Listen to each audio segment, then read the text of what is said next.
Welcome to Marketing Demystified, the podcast that connects the dots for business leaders to drive revenue through effective marketing strategy.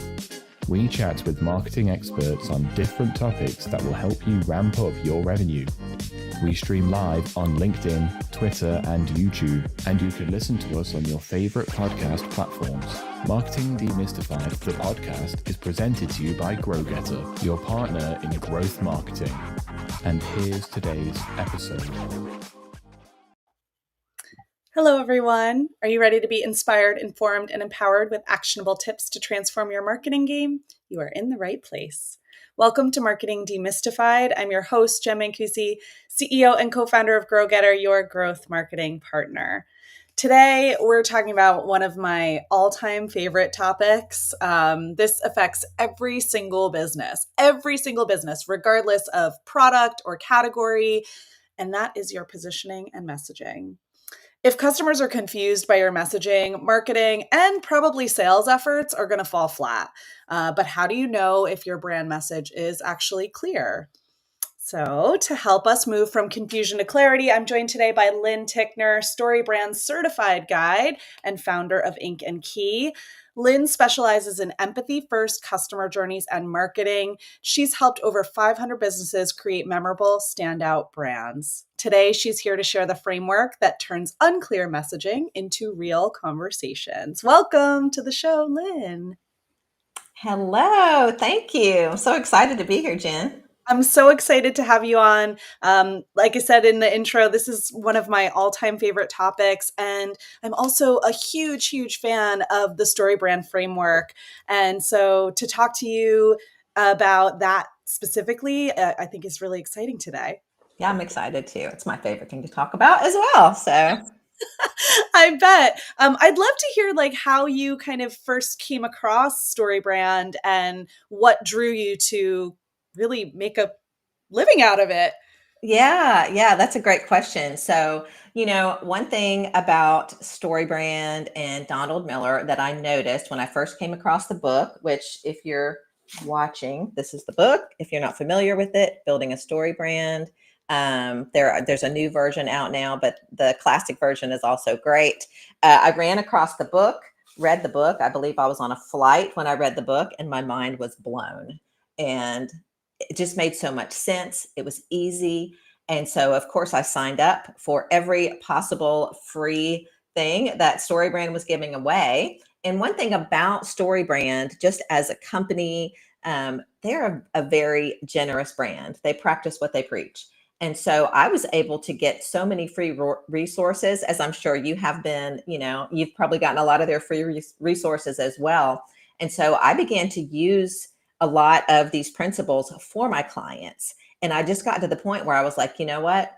I need to get certified. It's time. And so just like sort of a momentary little principle from that is when you are a generous brand, listeners, when you're generous with your clients, then that creates a sense of reciprocity. And that's exactly what happened with me is I was like, I need to give back. I need to get certified. And I was willing to, honestly, at the time, spend money that I didn't have. It was a big chunk for me, but it was the best decision I ever made was getting certified. So then I could get trained and get all the resources they had and also just have access to the amazing community of other StoryBrand people. And I was able to, just the way I was able to help my clients went through the roof. It was amazing. And I made my investment back in like a month. So yeah. That's amazing. Yeah. I had the same exact experience with the sort of the generosity of the brand. Mm-hmm.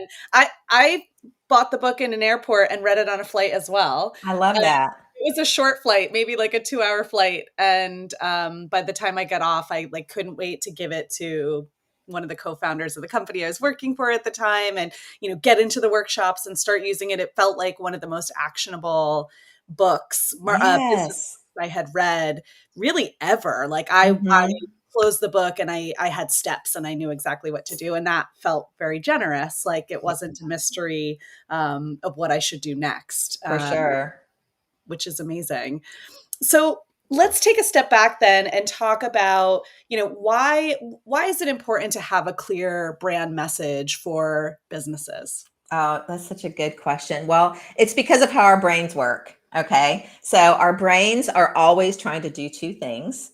They're trying to survive and thrive, meaning that if there is information that's coming into our brain that our brains don't need in order for us to survive and thrive, we're going to kick it out. We're going to, push mute on that, right? And our brain is also trying to conserve calories because our brain is an organ in our bodies and it burns a lot of calories when you think. And so, because our brains are trying to do those two things, that means your customers' brains are trying to do those two things. And a lot of the times, business owners, without meaning to, they overcomplicate what they do. They might just say too much, or they might just be really vague. But either way, uh, if your customers are confused and they're not quite sure what you do and they have to like dig and think and try to figure things out, and it's your business message on your website or any other marketing, if it's like a puzzle, then that causes your customers' brains to think too much and they're going somewhere else because it's just not working for them, and their brain is like, nope, this is not going to help us survive and thrive. We don't understand. We're going somewhere else. People want clarity. Yeah, for sure. And, I think there's a lot of, I hear this a lot. Well, like my customers are really smart people, right? I'm trying to speak to PhDs or whatever. It's not a brand positioning problem. It's a education problem. I just have to educate them. Like, what would you say to that?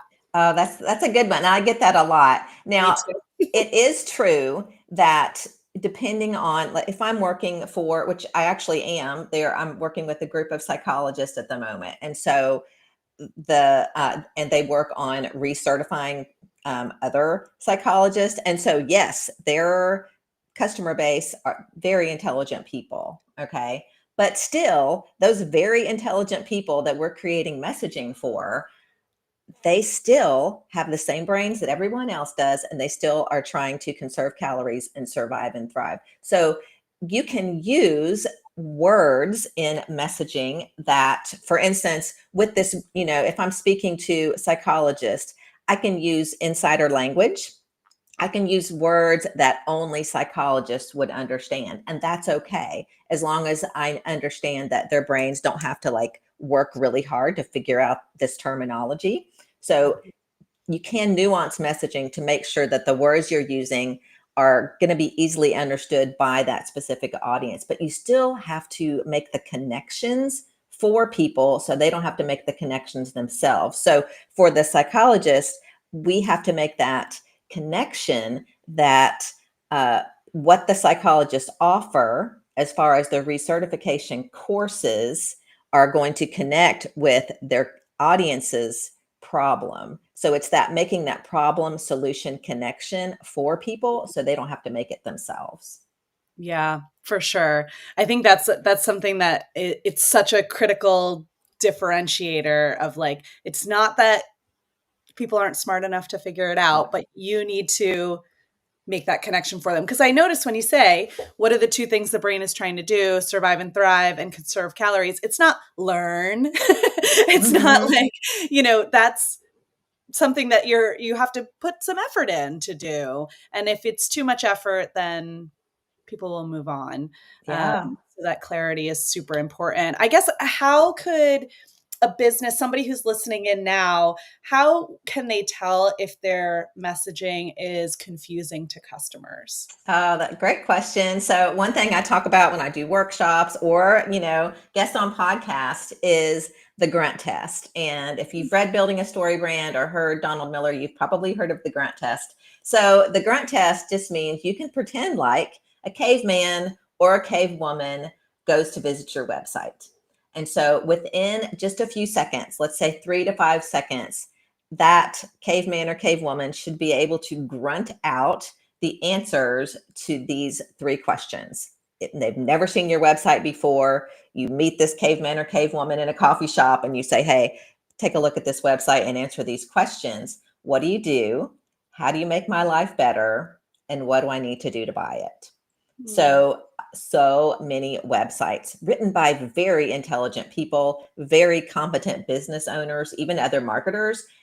A lot of these websites fail the grunt test. So that's step one, is make sure before your website visitors have to scroll that they get the answers to those questions. So that is step one in the process, is take the grunt test. That's a great one. And I'm interested in, so those three things you mentioned, it's what do you do? How does it help me? I'm messing up that one. And how do I buy it? Talk to me about like maybe the priority of those things in your opinion. Because I think oftentimes when I see confusing messaging, when it's confusing for me, it's talking a lot about, let me tell you all the things that I do and why it's so Right. great and all the features and functionality. Yeah. And so that's another area where balance is so important, where, yeah, I want to know how you're going to solve my problem. But I'm more interested in just the fact that you understand my problem and are going to fix it That's first. right. So yeah, I'm interested, like, what's the order of operations there? Yeah. What do you do? Really needs to come first. What do you do? Because I have been to so many websites where you cannot tell from the header what these people do, because they have something very clever. Hope is the commodity we exchange, or something random like that, and people are being clever, or they're being poetic. There's even an example of a billboard it's actually a CBD billboard, and it says high spirits. So someone spent $10,000 on a CBD billboard that says high spirits. But if you're driving by, you don't know that it's for CBD, right? And you're making people work too hard, and they're confused, or they don't know what you actually do. So if you just have something on the billboard instead that says, uh, need CBD, with an arrow pointing down, because that's where the store is, that's it. Or want to relax, try CBD. That's clear. I don't have to think about it. And, it works. So what you do is absolute first priority. Yeah. Yeah. That's great. So, okay, I want to get into the process and the framework and all the good Yeah. of getting the right clear messaging. So maybe we could start with the actual StoryBrand framework. Can you talk Sure. about what's included there? Absolutely. Yeah. And one thing that I find so interesting is that a lot of people will say, oh, I can just ask ChatGPT to do my StoryBrand message. And you totally can. You totally can. Um, and ChatGPT will do a pretty good job if you make sure that you're telling them a lot of information about your customers.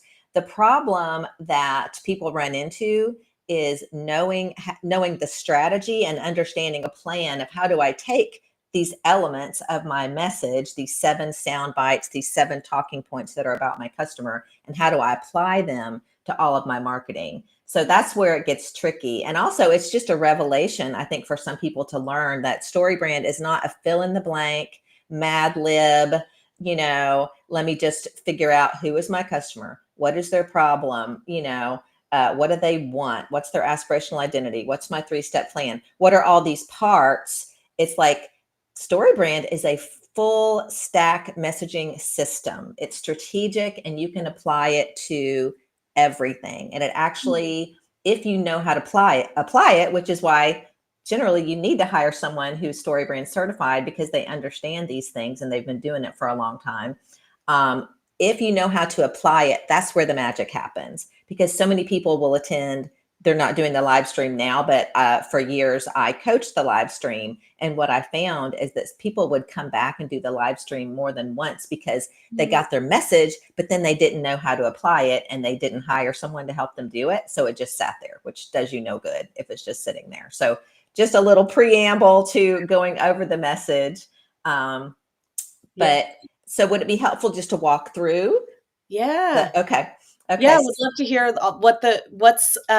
you mentioned just now. I think it's actually really important to pause on the sort of like bookends. Yeah. What to do before and after the framework itself, because you touched on the customer understanding piece, which I think is so critical. It And is. a lot of people want to skip over that part and say, we already know our customers. We're just going to jump right in.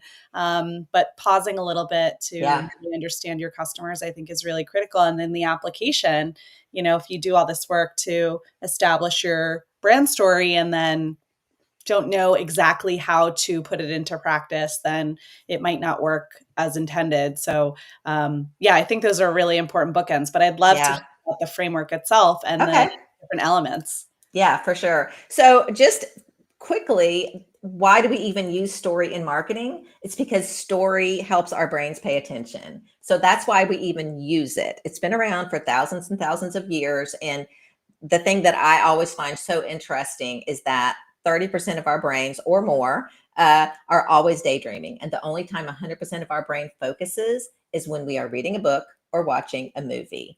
And this is because our brains are created and wired to pay attention to story. There's something that's called narrative transportation, which is a whole fun theory, but it's why we cry during movies. It's why we laugh during movies. It's because we are literally transported into a story and we feel what the character feels. We experience what they experience. We have the same emotions. That's why we pay so much money for stories too.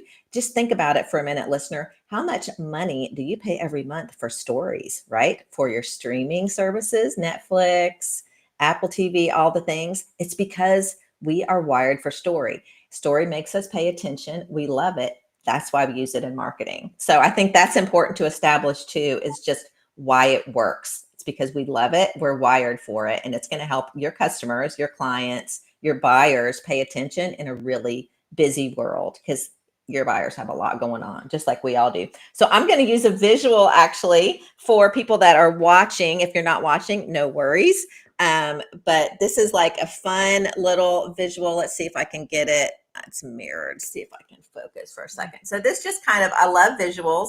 So this just shows the beginning of the story is the character. I'm not going to hold this the whole time because it's going to drive me crazy. But I just wanted to show you, this is like the shows that if you hire me to do a workshop, I will give you one of these. It's like a fun little notepad and everybody gets one to fill out. So, but I can send you one online too. If you're curious about that, I can send you one and we can maybe put that in the show notes if people want to get a hold of this themselves. Yeah, we'll take that in the comments for anybody who's listening on audio today, or anybody who wants a copy of it. We'll drop a PDF in. So the framework is, first of all, the reason we use the framework is because it helps our brains pay attention, but also it helps position the user. So listeners, StoryBrand is a positioning tool. It helps you, instead of positioning yourself as the hero of the story, which, by the way, the hero is actually a weak character in the story. You don't want to be the hero. It changes you from being the hero to the guide. Okay, because every story has a hero and a guide. The hero is a weak character. Luke Skywalker, he's a loner, he's a farmer, he doesn't know what to do. He's the hero of the story. He needs a guide. He has a problem to solve. He's got things that he wants, but he needs a guide. The guide is a strong character. Yoda, Obi-Wan, they're strong characters. The guide is the person who has overcome the same problems that the hero has had. They've been through it. They understand what it's like, but they've overcome it, and they're uniquely positioned to help the hero transform and win the day and get what they want. So that's kind of the little overview of it, right? And so it's positioning. I help you as the business owner reposition yourself as the guide in the story, which is what people are looking for. Everyone is walking through life seeing through the lens of the hero. I'm the hero of my story. If I go to your website, I see everything through that lens. And so I have a problem to solve. That's why I visited your website in the first place, is I Googled something. There's a problem I want to solve. I visit your website. I'm the hero of my story. So if you're the hero of the story on your website, meaning if you're talking all about yourself, here's what we do. My grandfather started the company in 1972, and we offer XYZ services. If you're just talking all about yourself and how great you are and how you have integrity and you're trustworthy, I'm going to bounce off your website in a few seconds because you can't have two heroes in the same story. I'm looking for a guide. And so, since we look through the lens of story, you have to kind of use your empathy muscle and think about your customer and how they're viewing your website. And so, your customer is the main character in the story, not you. Side note, too, people come to me and say, "Oh, your StoryBrand. Can you help me tell my story?" And I say, "Nope. Sorry, I cannot help you tell your story, but I can help you tell your customer story." So that's what this is. This is the story of your customer, your buyer, your donor, whether you're, it can work for anything. StoryBrand works for any industry across the board. So the main character, that's the beginning of the story. You have to understand sort of the foundation is what is your character's aspirational identity. The aspirational identity isn't really part of the 7 talking points, but it's the foundation. Because if you understand that your customer wants to be a safe and secure homeowner, right? They don't want to worry about their roof. They want to be a worry-free homeowner. That's who they want to become. But in order to become that worry-free homeowner, they want something. What do they want? They want a roof that doesn't leak. They want a roof that works for them, right? So you understand who is your character, who do they want to become, and then what do they want? And then because you figure out what they want, then you figure out what's the obstacle, what is standing in their way of getting what they want. And that's the problem. So you have the character, you have their aspirational identity, you have what they want and what is standing in their way. And so that's the problem. The problem is a big, big deal. You do not want to skip this. So what's really fun about the problem is in StoryBrand world, we get into the weeds with problem because there are actually 3 levels of problems that people deal with. The external problem, that's literally what's standing in their way. I have a leaky roof, okay? And then you have the internal problem. That's how it's making them feel. It could be frustrated, right? Insecure. And then the 3rd level of problem is the philosophical problem. That's the injustice of the situation. It's just not right that you don't have a roof that you can rely on. It's just, you can position yourself almost as, as the guide where you come in and say, I believe that if you spend thousands of dollars on a roof, that it should last you, X number of years, that it should be something you can rely on. So the philosophical problem is important. And what's really interesting about those 3 levels of problems is what I've learned is that if a movie wins an Oscar, usually what has happened in that movie is that during the movie, when they resolve the problem, they resolve all 3 levels of problems at the same time: external, internal, and philosophical. And when that happens, when the hero wins the day, has overcome this big problem, if they overcome external, internal, and philosophical all at once, it does something and it makes us go, yes. And we're so excited as the viewer because we're transported into that story. So that's what we want to do with our marketing message is we want to solve the external, internal, and philosophical. And especially that internal, people make buying decisions, as you know, based on emotions, right? So we want to hit on that emotion, not to be manipulative, but because we want to show up as a guide, which is the next part of the framework, is the guide. So a good guide in the story has a balance of empathy and authority. You don't want to be off balance in either one of those, or your message is going to come across wonky and it's not going to work. So the empathy is, I get you. And the authority is, but I've got you. Like, I get it, I understand, but I've got you. And then the final step is the plan. It's the next one is you need a 3-step plan. In every good movie, there's a bomb that needs to be disarmed. The guide says, I've got a plan. Here's the plan. Usually the hero is like, what's the plan? We need a plan. So our brains love 3s. So I highly recommend a 3-step plan. That's another part of the framework. And then you have success and failure. And what that is what are all the good, positive outcomes and benefits for your customer when they work with you? I love to call it the success bucket. And we want to overflow the success bucket. Go nuts on the success bucket, brainstorm, 10 pages of successes. You can do it. And I always say, when all else fails, talk about success. It works. Okay. But you also need failure, because it's not a good story if there's nothing at stake. So failure is another part. And so you have to talk a little bit about what's at stake for your buyer, for your customer, if they don't work with you. Failures like the salt in a cake mix. You need a little bit. You don't want to overdo it. And the other thing about failure and success, the last thing that's really important is with success, you can talk about long-term success and short-term success. But with failure, never, ever talk about long-term failure. Only talk about short-term failure. So, yeah.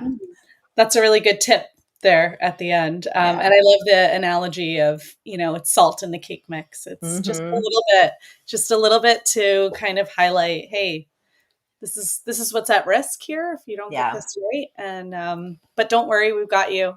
Like you've demonstrated in the authority piece, which is really critical. You talked a little bit about empathy, and I want to understand for you, like, what does empathy first customer journey, empathy first marketing mean for you? And how does it sort of fit in with this StoryBrand framework? Oh, it complements it so much. And it's such an easy transition when I'm talking with clients about, a lot of people will come and say they want to be more transactional and say, hey, build me a 3-page website for this industry. And it's like, okay, yeah, we can do that. However, we want to build websites that work, and we work strategically. We have to understand your customer first. We have to build, this foundational messaging first. But then as part of the messaging, we need to understand the situation. So I like to call it the situation room. Okay. What is actually happening in your customer's life when they encounter your message for the first time? The message might be your website. It might not. It might be a social media post. It might be an ad. It might be a pitch deck. It might be, a sales call. There are, anything that you're sending out, an email. When your customer encounters that message, what is happening in their life? That's the first thing to understand, is the situation. That's where the empathy first buyer's journey begins. Usually what we do is we'll diagram it out, and we'll imagine all the different possibilities of how your buyer encounters you out in the world. And so it gets real. And sometimes that's just such a helpful exercise. It's a helpful exercise for me to just think about, what are all the different ways people can encounter Ink and Key and me? And the next question is, once you figure out all the different places that your customer encounters you, the next question is, let's look at each one of those situations.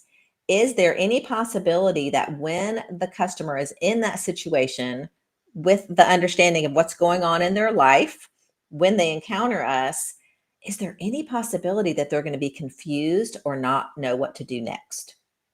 And a lot of times that's the case. There's even if your message is clear, if you don't tell the customer what to do next, they're not going to do anything. That's why you have to have the call to action, which, by the way, I may not have mentioned in the framework, but that's really important, is that call to action. You have to call your customers to action, or they're not going to take action, right? So, it's figuring out, where does your customer encounter you, and make sure that they're not confused and they know what to do next. Yeah, that's awesome. And I think too, like you were saying about, can you help me tell my story? That flip of, actually, it's your customer story that we're trying to tell here. And so flipping that around to be like truly customer centric in the journey, in the messaging, in the positioning, everything focused, centered around your customer, is going to elevate the performance of everything that you do. To like, I think people maybe don't always understand the impact, like, oh, if we're going to focus our resources on something, it's like, let's just do some more paid ads with the wrong messaging. Right. But actually the value of getting that right, getting that customer centricity, that empathy first focus, is going to make everything else perform so much better. That's right. And that's the thing. I know you see this all the time, because you mentioned paid ads. I see this so much, is people spend so much money on ads. Yeah. And even if that, let's just say best case scenario, which usually it's not, but let's say benefit of the doubt that this ad has a really clear message. But guess what? The ad is driving people to a landing page that does not have a clear message, Right. or doesn't even have a call to action. And so people spend all this money to drive people to a bad website where they are confused and they bounce. And it's just a waste of money. Yeah. It's true. And I think like there's always a lot of question just in general about like how do you measure brand, right? How do you measure Mm-hmm. success of efforts being put into brand and awareness and messaging and positioning? Right. And that's a great actually way to do it, especially if you're already spending a lot of money to drive traffic to a website that isn't optimized for Exactly. yeah, Yeah. keep doing that. Run those ads for a month or 6 months or whatever and get all that data, work on your brand messaging, and then see how those same ads perform, right? Even like you said, maybe the ad messaging is good, but it's driving you to a landing page that doesn't have the right Yep. positioning in it. Yeah. So do that comparison. I think sometimes the story brand framework in practice feels very uncomfortable. Do you notice Mhm. that? Yes. Yes, for sure. Why And do if you think that is? yeah, well, like for instance, the one-liner, StoryBrand talks about Mhm. one-liners, which is like what you say when someone says, "What do you do?" And Yeah. so there's all these beautiful, fun things you can do with StoryBrand once you understand the elements of the framework. So for a one-liner, which is just it's an elevator pitch that's a little bit more compelling. It's problem, solution, result. So you say what the problem is that you solve, and you say what your solution is, and then you say the successful result. So that's using 3 parts of the framework: problem, solution, result. But if you actually go out into a networking event and someone says, "What do you do?" and you try to use your one liner just verbatim, you've memorized it, it feels a little wonky. Like, I Mm, don't really in real life, in my real life, I use a modified one liner, and I kind of have different things in my head that I use, but it really has to depend on the situation. So it can feel uncomfortable unless you have kind of internalized all the different parts, and then you're able to approach your buyer or whoever you're talking to with empathy and understand what part do they need to hear right now. They mm, might only need the plan. That's all they need to hear. They might already like be along that buyer's journey of they understand, they're problem aware, they're solution aware, they're ready to buy. They just need to know what to do, right? sure. Yeah. I think it's a really good point. And I think too, like, there's just there's a comfort level, right? Especially I think, I mean, I guess it depends on the business, right? But we work with a lot of tech companies and Hmm. startup companies with maybe like engineer founders. And, it's really easy and comfortable to talk about features and functionality Yeah. and buttons and clicks and, all the things the tech can do.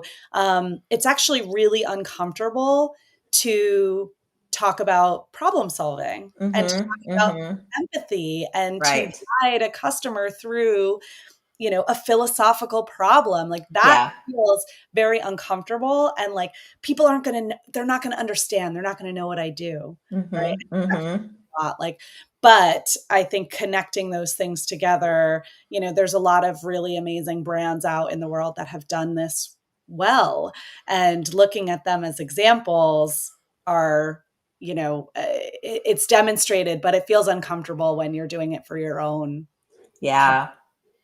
Oh, I have a little trick. It's so Oh, simple, but yeah. I would love to share it with your listeners. It's just Love a that, trick. because you mentioned the being uncomfortable, and it's just so much easier to talk about your features because we work with tech startups too. And uh, it's true because these features, this is their baby. Like, they've built this awesome thing, and it's wonderful because it does this, and it does this, and it does this. And we want to talk about all the things that our little robot does, right? Yeah. But you can, if you want to focus on that feature, go ahead, but add the words "so that" to the Mm. end of the feature. We built XYZ feature so that, guess what comes in next? Something from the You, success bucket, the yeah. outcome. This is what your customer wants. So that can help you sort of take the things that are exciting to you, your features, and flip the script, nuance it, just turn it around, just make sure that everything is speaking directly to your customer. So if you have a lot of we's, ours, change it to you and yours on your website. Just pay attention to little things like that. And I love just using so that, because it helps us pull on that thread and kick that can down the road and turn everything towards your customer. It's a really easy trick and it works. That's such a great tip. I love that. That's everybody bank that one. So that you want to talk about what you do and what you offer and your product. So that what I love that. So we talked about the framework. Can you talk a little bit about the process? I know you've talked about a 3-step process of getting clarity, getting connected, and getting growing. What does that mean? Yeah, well, that's the way we do things at Ink and Key. It's just everything I do, I include a 3-step process. If you're on any of my email lists, you'll see there's 3-step processes that I sneak in everywhere I can, because it works. And people want to know, how does this thing work, right? If we're going to create a logo for you, we have a 3-step process. Everything does. And so when clients want to work with me, generally we start with a clarity diagnostic, which is just a matter of, paying me a little bit so that I can dig deep into who your customers are, dig deep into your brand, and help you figure out where you're at as far as your energy and what you're, where you're at with your brand, and just sort of a diagnosis that will help us come up with a plan. And then the next part is 3 phases: get clarity, get connected, and get growing. Most people will need to start with get clarity, which is your foundational messaging, which includes StoryBrand messaging, but also other things as well. And this is going to depend on the brand. But get clarity is just, even if this is like a $25 million brand that's been around for 25 years, businesses they don't just stay in one spot. Businesses evolve and change. They do. They're always changing, always evolving. Even, the most boring kind of giant bank downtown that has been there forever, they still evolve and change. There are things, and they have to stay alive in today's marketplace, don't they? And so everyone needs a messaging refresh, even if they've done StoryBrand, even if they've worked with Don himself one-on-one, they still need a messaging refresh. And so sometimes, because I have people that come to me that are very StoryBrand aware, they've done their messaging. We get repeat clients where I've worked with them with messaging before. They come back a few years later, and it's like, we need to refresh it. So we always start with messaging. Let's look at your customer again. Is your customer changing? Yes, because as read any marketing reports, today's customers are changing. There's so much going on in the world with AI, so many things going on, and that changes the way our customers think, which means we need to change our messaging. So we build a strong foundation first, get clarity, make sure everyone is clear, get your team aligned around one message, and also train your team how to use that messaging. That's the next part of it, is get connected. So you take that messaging and you start applying it. So first get clear, then get connected, meaning you start connecting with your customers using that message, using these parts. And part of that is training your team. I'm actually going at the end of this month to a local marketing firm that they're big, and I mean, I'm a teeny tiny baby compared to them, but I'm StoryBrand certified. And so they've hired me to come and train their team of 21 employees. Plus the 2 owners are going to be there. The president's going to be there. And I'm going to do a customized workshop for them. And I'm going to train them using some of their clients, which I won't name just for privacy purposes, but they're big clients. And I'm going to use some examples of work they've done for their clients to train their employees how to use StoryBrand messaging practically. So like how to use it in the different things that they're working on and creating for these big clients. And so that's part of get connected. Do your foundation of your message and then start using it and connect with your customers with the message, and then get growing. That's where it's, the strategy, we crank it up. We turn that volume way up to max, and we start going after specific growth goals for people. Amazing. Yeah, no, it's really, I love a 3-step process. Yeah. It's easy to understand. Yeah. And you talked about like maybe the need to refresh or to do this regularly. Like, I guess whether you've done StoryBrand before or not, or whether your messaging is resonating or not, what are some signals that it's a good time to maybe go through one of these exercises and evaluate or define your brand message? Yeah. I mean, this is a fun little thing you can do. If you have multiple employees, just go ask everyone, hey, what do we do? Mm. And if you get a different answer from everyone, then you need to do some messaging, Oh my gosh. because when you have clear messaging, everyone's going to have basically the same answer.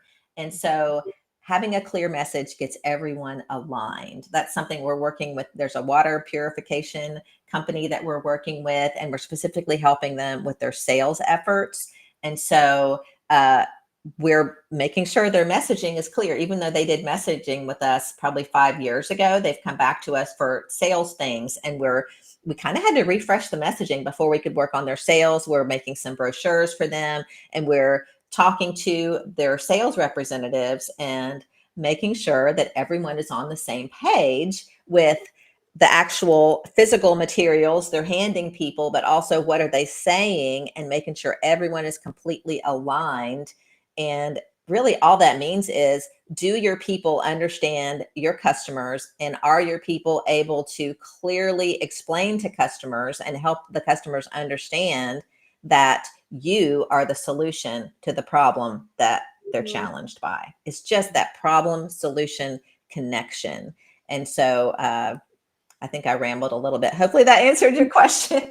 Absolutely. I mean, Yeah. again, it's a great trick. Like, go around, talk to people, and ask them what you do. Or maybe even ask some of your customers what you do. Oh gosh. Yeah. Customer interviews are great, but just alignment. I think you had asked what are some signs that you need to refresh your messaging. So that's one sign. There are so many, honestly, so many problems that a business experiences where, there's these symptoms, and you can trace it back down to the root of clear messaging. So it might be, we had this offer and it was working really well for us for a long time, but it's not working anymore. That could mean your customer is changing, meaning you need to shift your messaging a little bit. But our sales are down, and this or that. If people are tracking conversions from their website, things like that are not working. It could be as simple as, do you have learn more on your website? If that is a call to action button on your website, please change it, because people don't know what learn more means. My brain, when I see learn more, I think, oh gosh, what does that mean? Do I have to go read Tolstoy? That sounds like a lot of work to go learn more. I don't want to do that. Or, I'll ramble about call to action buttons. That's just something people can check. I just want to be useful to your customers. Is some people will have, in fact, I just talked to a client a couple of weeks ago where one of the buttons on their website was schedule an appointment, but the button didn't lead to a scheduler. It led to a form. And so that's confusing. So make sure that you are giving people what you say you're going to give them, or that also causes confusion. So don't say, you could say, apply for an appointment or request an appointment. That would be more clear than schedule an appointment. If you're not actually going to schedule an appointment, don't say it. So things like that. It's just little small tweaks that don't cost a lot of money. It's just changing a few words can make a huge, huge difference for people. Yeah. And I think too, you mentioned this in regards to your, in regards to messaging, don't be too clever with what you do. I think it absolutely is the same for calls to action. It sometimes feels like an opportunity to inject some, playful tone of voice, and, it often creates confusion if you're not saying exactly what you're going to do. Yeah. I remember working on a website years ago where the original proposal for this particular call to action was let's get this party started. Sounds like a lot of fun. But I'm nobody's going to click on that button, because that is terrifying. What party is this? I don't know. What does that mean? Exactly. I'm not sure if I want to go to the party or not. Exactly. That's funny.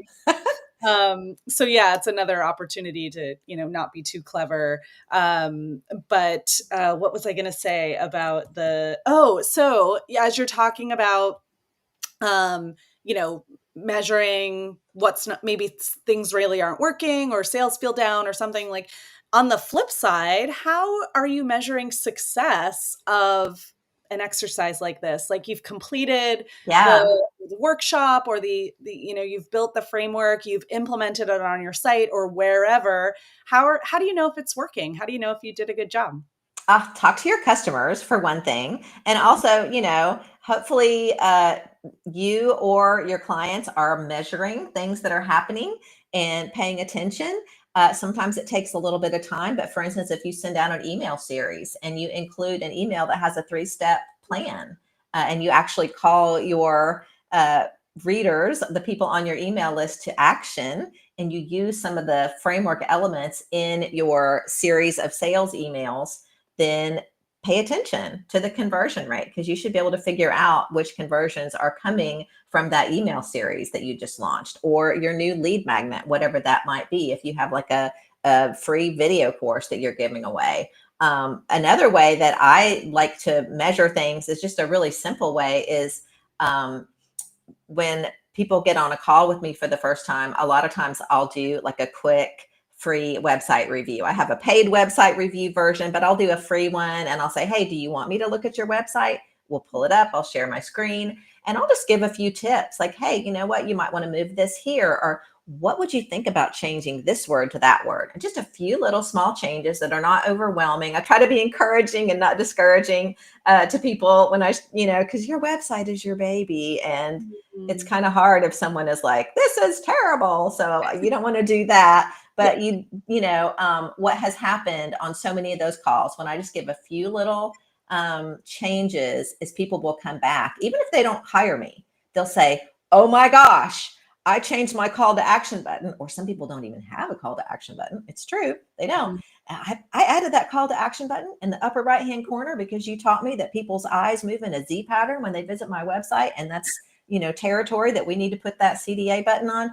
And I did that, and all of a sudden, over the last month, I've gotten X number of more contact forms in.